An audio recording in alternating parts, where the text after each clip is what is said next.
जितने लोग मेरे अगेंस्ट खड़े हैं और जितने लोग मुझे ब्लेम कर रहे हैं उनको कुछ भी नहीं पता है, क्योंकि 95% चीज़ें मेरे बारे में गलत बताई गई हैं, झूठ बोली गई हैं कि मैं ऐसी हूँ। मेरे कैरेक्टर को, मेरे नेचर को गलत तरीके से आप लोगों के सामने पेश किया गया है।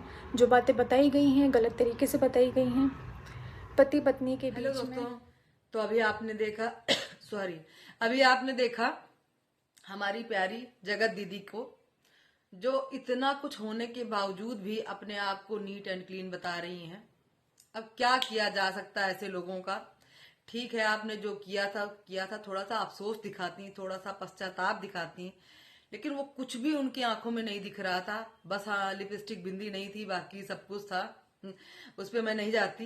लेकिन दोस्तों बने रहिएगा, मैं अभी आगे आपको एक और क्लिप दिखाऊंगी जिसमें लाइव प्रूफ हैं और पूरी चैट्स हैं, और जो है सचिन का पूरा वीडियो जो मैं लाइव से निकाल कर लेकर आई हूँ, मैं आगे अभी आपको दिखाऊंगी। दोस्तों बने रहिएगा मेरे साथ। नमस्कार दोस्तों, आपका स्वागत है हमारे चैनल हिंदी स्टोरी बाय सपनों की उड़ान में। दोस्तों, इतनी कंट्रोवर्सी होने के बावजूद ये औरत खुलकर अब आई है सामने। हम लोगों को बहुत सहानुभूति थी इनके साथ में। इनके एक आंसू पर हम लोग 10-10 आंसू रोते थे कि बेचारी के साथ में क्या हो गया और कैसे इसने सब कुछ अपनी जिंदगी में झेला। लेकिन भाई, इतना कुछ देखने के बाद में अब तो मुझे एकदम से इनसे नफरत सी हो गई है। मैं झूठ नहीं बोलूंगी, मुझे नहीं पसंद आते हैं ऐसे लोग जो इस तरीके के होने के बावजूद भी और अपने आप को अच्छे और सती सावित्री दिखाने का नाटक करते हैं। आगे मैं आपको दिखाती हूँ क्लिप में, बने रहिएगा, जाइएगा नहीं प्लीज। आप लोग देखिए, हमने अपना पूरा सारा सच खुद से कबूल करूंगा। मैं उनकी तरफ बिल्कुल झूठ बोलूंगा, बिल्कुल भी झूठ नहीं बोलूंगा। और उन्होंने, सच है कि उन्होंने मेरे को बेबी प्लान करने से मना किया था। बोला था मनीषा को तुम टच नहीं करोगे, मनीषा के साथ तुम शारीरिक संबंध नहीं बनाओगे। ये बिल्कुल सही बात है, क्योंकि वो मेरे से बहुत प्यार करती थी। इस बात का मैं सारा सच प्रूफ ही अभी बोल, दूंगा। देखो जो सच आज बोल रहा हूँ मैं सच ही बोलता हूँ। इसको पता है कि ये सच ही बोलता है, क्योंकि अब मैं रिश्ता नहीं रखना चाहती। अब बस हुआ। तेरी तेवर, तेरी कंट्रोवर्सी, तेरी तो आदत है एमसी। फिर से गाली। ये नेहा तिवारी के जुबान है जो वो गाली दे रही हैं। आगे। तो देखा दोस्तों आप लोगों ने कि कैसी चैट जो है, मैं पूरी नहीं दिखा सकती क्योंकि किसी का भी भाई पूरा वीडियो लेना अलाउड नहीं है, तो मैं थोड़ी सी ही आपको दिखा रही हूँ। और उसमें कितनी गंदी तरीके से नेहा जी ने गालियां दी हैं सचिन को, क्योंकि पहले उन्होंने ही अपने भाई के खिलाफ गलत पोस्ट करने को बोला, और जब उसने कम्युनिटी लगा दी तो फिर उसको डिलीट करने को बोला, वो भी गाली देकर। तो सचिन ने जब डिलीट नहीं किया तो उन्होंने उसको लगातार गालियां दी, और वो प्यार करता था तो सॉरी बोल लीजिए, बात कर लीजिए, ये सब करता रहा। आप लोग देख लीजिए आगे सच्चाई। दोस्तों यहाँ पर सचिन बताने जा रहा है कि मैंने सुमित को क्यों फ़ोन मिलाया, जो थक हार कर सब तरीके से रिक्वेस्ट किया। जब नेहा से उसने नहीं किया तब उसने सुमित के पास फ़ोन किया। आप लोग सुनिए। बात हुई थी सुमित से। जब मैं बात जैसे किया ना, फ़ोन किया, मैं बोला कि भाई तुम शादी कर रहे हो, नहीं कर रहे हो, नहीं कर रहे हो तो नहीं बोला। मैं बोला आपको शादी मुबारक, लेकिन भाई मैं ज़िंदा नहीं रह पाऊँगा, मैं बिल्कुल नहीं जी पाऊँगा। और आज भी मुझे नहीं पता है, मेरे को मेरा कॉन्शियस, मेरा दिमाग काम नहीं करता। बट मुझे आज मैं स्टेबल हूँ, क्योंकि मेरे साथ सुमित को बोला कि भाई मेरे साथ बहुत बड़ा धोखा हुआ है। मैंने सुमित को फ़ोन करने से पहले चीनू को फ़ोन किया, इसकी मम्मी को फ़ोन किया, इसके पापा को फ़ोन किया, सबको किया, किसी ने फ़ोन नहीं उठाया, और किसी का नंबर किसी ने ब्लॉक कर रखा था। फिर मैंने सोचा कि मैं अपने मन की बात किसको बताऊं, मैं किसको बोलूं अपने मन की बात। ये हार थक करके मैंने फाइनली ये बात सुमित को बताने का सोचा। सुमित को बताया तो मैं बहुत परेशान था कि मैं नहीं रह पाऊंगा यार, मेरे साथ, मेरे को बहुत डिप्रेशन फील हो रहा है, मैं जी ही नहीं पाऊंगा। तो उस बंदे ने, वो बंदा आज भी बोलूँगा, डंके की चोट पे बोलूँगा, वो बंदा इतना जेन्यून है। कह रहा भाई मुझे शक तो पहले से था, लेकिन मेरे पास कुछ प्रूफ नहीं है, मैं कुछ जानता नहीं हूँ, इसलिए मैं कुछ बोल नहीं सकता। बट तेरे मन में जो भी बात है तू अपने ऑडियंस को बोल के अपना मन हल्का कर। तू क्यों मरने की सोच रहा है, तू क्यों सुसाइड करने की सोच रहा है? तुम्हारे मन में जो चीज़ है तू डालना भाई, तू बोल ना, क्यों तू इतना घबरा रहा है? फिर मेरे दिमाग में नॉक हुआ कि यार ये बंदा सही कह रहा है, कि मैं अगर अपने मन में कोई बात रख रहा हूँ, भर रहा हूँ, और अगर गलत हूँ तो उस गलती का मैं पश्चाताप करने के लिए सबके सामने हाथ जोड़ करके सिर मस्तक को अपने पैरों पर, यकीन नहीं मानोगे, यकीन नहीं मानोगे, मैं गाड़ी में बैठ के बात कर रहा था, मेरी गाड़ी के डैश कैम में ये चीज़ रिकॉर्डेड है। नेहा का फ़ोन आता है सुमित को दूसरे नंबर पे, और सुमित मेरे से एक फ़ोन पे बात कर रहा था पहले से, तो सुमित को लगा कि इससे बात करूँगा तो सुनाई देगा नहीं देगा, जो भी है। तो बात जब किया मैंने, फिर मैंने बोला कि यार बात हुई, उसका फ़ोन उठाया, फ़ोन उठाते साथ बोली है डिलीट कर दी कम्युनिटी उस MCBC ने, पूरा गाली दे करके। यकीन मानो गाइस, मेरे पैर के नीचे से ज़मीन खिसक गए, कितना मैं तड़पा यार। इसके लिए मैंने क्या कुछ नहीं किया, एक फ़ोन पे 50-50 हज़ार रुपये का डीजल फूक फूक के भोपाल, फ्लाइट से भोपाल, यहाँ पे भोपाल, बैंक अकाउंट खुलवाना है भोपाल, घर शिफ्ट करना है भोपाल, यार हर चीज़ में मैंने अपना पूरा 100% दिया इस रिश्ते के लिए कि यार इसको कहीं से कोई कमी ना लगे। सुमित के सामने फ़ोन करके मुझे गालियां दे रही है, लिटरली गालियां दे रही है, और दूसरी तरफ मैं सुन रहा था उसकी आवाज़। और इसका फ़ोन काट के फिर सुमित मेरे से जब बात किया, फिर क्या हुआ वो तो मैं बाद में बोलूँगा।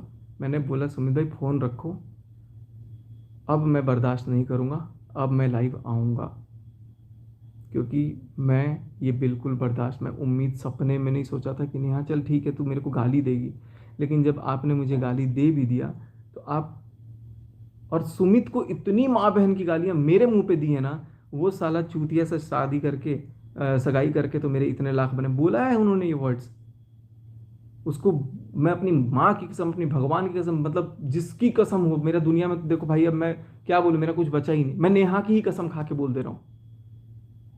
अभी नेहा से ज़्यादा प्यारी मनीषा है, मैं मनीषा की कसम खा के बोल दे रहा हूँ। सुमित को भी इसने लिटरली माँ बहन की गालियाँ दी हैं बहुत बार, और मेरे लिए सुमित ने जब गालियाँ दी हैं तो सुनी है ये बहुत बार। और इसने पहली बार सुमित के सामने जब गालियाँ दी तो सुमित कहता है अरे वाह तुम गाली कितनी कब से देने लग गई, तो ये कह रही है हंस के अरे मैं गाली देती हूँ, मेरे तरफ इतना टेंशन दिखा करके जा तू निकल MCBC कर रही है, और दूसरी तरफ सुमित से इतने प्यार से मीठे बोल रही है। मैं समझ गया कि सचिन तेरा काट रही है ये औरत।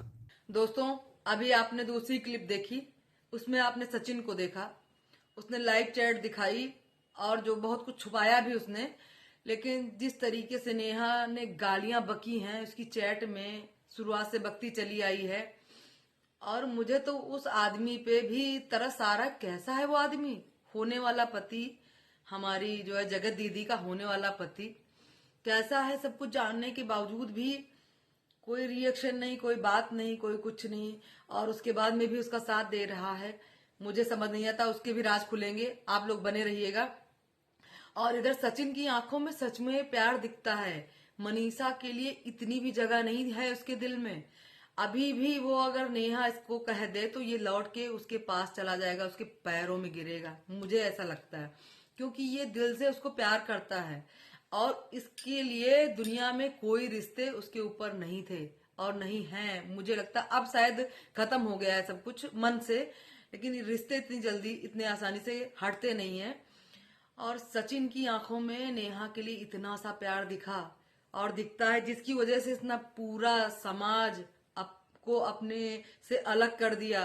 सिर्फ नेहा दिख रही थी उसको, और नेहा ने उसको कितनी गंदी गंदी गालियां देने के बावजूद भी ये एक बार बात कर लो, एक बार बात कर लो, और ये आंखों में इसके आंसू अभी भी हैं। कैसे मैं कह दूं कि इसको, दोस्तों सुनते थे कि प्यार अंधा होता है, आज देख भी लिया।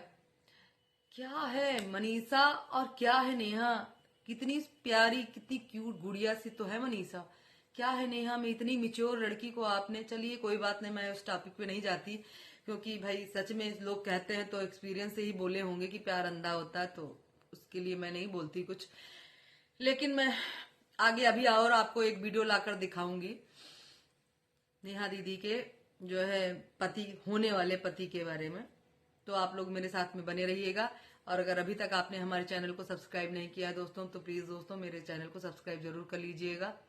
आपके साथ और सहयोग की हम जैसे छोटे यूट्यूबरों को बहुत जरूरत है। बड़े बड़े लोगों को तो आपने बहुत सपोर्ट किया, हम छोटे यूट्यूबरों को भी सपोर्ट करिएगा। और दोस्तों मैं किसी की इज्जत नहीं उछालती, मुझे अच्छा नहीं लगता इन सब टॉपिकों पे बात करते हुए, लेकिन क्या करूं, मैं चारों तरफ यही देख रही हूँ, चारों तरफ यही हो रहा है यूट्यूब पर, पूरी सोशल मीडिया पर, तो मुझे भी बोलना पड़ा। तो दोस्तों मैं अभी बताती हूँ, मैंने जब से सचिन की मम्मी को रोते हुए देखा है ना, मुझे पता नहीं क्यों उस औरत से इतनी सहानुभूति है कि बेचारे हम पेरेंट्स क्या कर सकते हैं अपने बच्चों का। जो बच्चे अगर नहीं मानते तो उनका क्या। और सचिन भी मजबूर था क्योंकि उसने बहुत ज्यादा नेहा को प्यार किया और उसका परिणाम आज ये है कि वो पूरी दुनिया में बेइज्जत होके सामने आ गया है। और दोस्तों यहाँ पर मैं एक बात और बोलना चाहती हूँ, जितना मैंने देखा, जितना मैंने सुना, किसी से प्यार को भीख में नहीं मांगना चाहिए। मैं मनीषा से यही बोलना चाहती हूँ कि अब उसे सचिन को छोड़ देना चाहिए। हालांकि ये जो है मनीषा का खुद का डिसीजन है कि उसे क्या करना है। उस बेचारी ने बहुत कुछ सहा है क्योंकि वो अपने पति से प्यार करती है। छोड़ना इतना आसान नहीं है, कहना और बोल देना आसान होता है। तो ठीक है, अब जैसा मनीषा को सही लगेगा वो करेगी, लेकिन मुझे नहीं लगता कि हो सकता माता रानी करेंगी परिस्थितियां पहले जैसी हो जाएं और सब कुछ ठीक हो जाए, नॉर्मल हो जाए। लेकिन इतना किसी को प्यार करने के बाद में इतना आसान नहीं होता है अपनी लाइफ को फिर से सेटल करने में। लेकिन माता रानी करे सब कुछ सही हो जाए, सचिन ठीक हो जाए, सचिन का दिमाग सही हो जाए, वो मनीषा को फिर बहुत सारा प्यार करे। और जो मैंने कहा हो दोस्तों गलत लगी हो मेरी बात से, जो मेरी बात गलत लगी हो उस पे आप कमेंट करिएगा। जो मेरी बात सही लगी हो तो प्लीज आप लोग अपनी राय जरूर दीजिएगा। मुझे जैसे समझ है, जो कुछ मैंने देखा, जो कुछ मुझे समझ आया, मैंने उसी के आधार पर ये वीडियो बनाई है। दोस्तों जो कुछ है माता रानी उसे जल्दी से सही कर दें और अब फिर से ऐसी कंट्रोवर्सी ना हो, ये पूरे यूट्यूब को साफ हो जाए और माता रानी सबको सुरक्षित रखें। जो कुछ हुआ नहीं होना चाहिए था।